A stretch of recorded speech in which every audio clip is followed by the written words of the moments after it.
বাচ্চারা তাড়াতাড়ি শুনো। আরে স্যার কি হয়েছে, এভাবে চিল্লাইতেছেন কেন? তোমরা সবাই আজকের তারিখ দেখো। ওরে বাবারে, এই কি আজকে তো 13 তারিখ। হ্যাঁ বাচ্চারা। আরে স্যার 13 তারিখ হয়েছে তো কি হয়েছে? তুমি জানো না আজকে কি? স্যার আমি কিছু জানি না। বাচ্চারা তোমরা সবাই তাকে বুঝিয়ে বলো, আমি এখনই চলে যাচ্ছি। আচ্ছা ঠিক আছে স্যার। আরে লামিয়া তুই জানোস না আজকে কার দিন? কার দিন মানে কি? আমি চুপ কর, ওর নাম নেওয়া যাবে না। যখন গতবার তার নাম নিয়েছিলাম আমাদের সাথে কি হয়েছিল শোন। এ বাবারে আমাকে মেরো না আর বাচ্চা, আমাকে অনেক বেশি মেরেছিল যার কারণে আমার পাটাই ভেঙে গেছিল। বাবারে আমার তো অনেক বেশি ভয় করতেছে। লামিয়া তুই জানিস কি ওই দিন আমার সাথে কি হয়েছিল? ও তো আমাকে 2 দিনের জন্য বাথরুমের ভিতর আটকে রেখেছিল। বাবা আমার তো অনেক বেশি ভয় করতেছে। আরে ও তো আমাকে মারতে মারতে মাথায় ফেটে দিয়েছিল।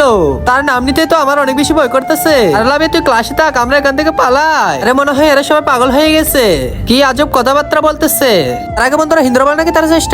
আজকে দেখবো কাবাগরের এই ছবির জন্য কয়জন লাইক সাবস্ক্রাইব করে। তুমি যদি মুসলিম হয়ে লাইক সাবস্ক্রাইব না করো তাহলে হিন্দু মানুষেরা জিতে যাবে। তাই লাইক সাবস্ক্রাইব করো, কমেন্টে তোমার সুন্দর নামটা লিখে যাও, ইনশাআল্লাহ মুসলিমরা জিতে যাবে। আরে আমি এসব কিছু চিন্তা না করে পড়ালেখা করি। আরে লামিয়া তোর কি হলো, এভাবে কান্না করতেছিস কেন? আর তোর এই অবস্থা কে করেছে? বান্ধবীরা তোরাই সত্যি বলেছিলি, ও আমাকে অনেক বেশি মেরেছে, কিন্তু আমি জেনে গেছি ওকে আমরা কিভাবে হারাতে পারি।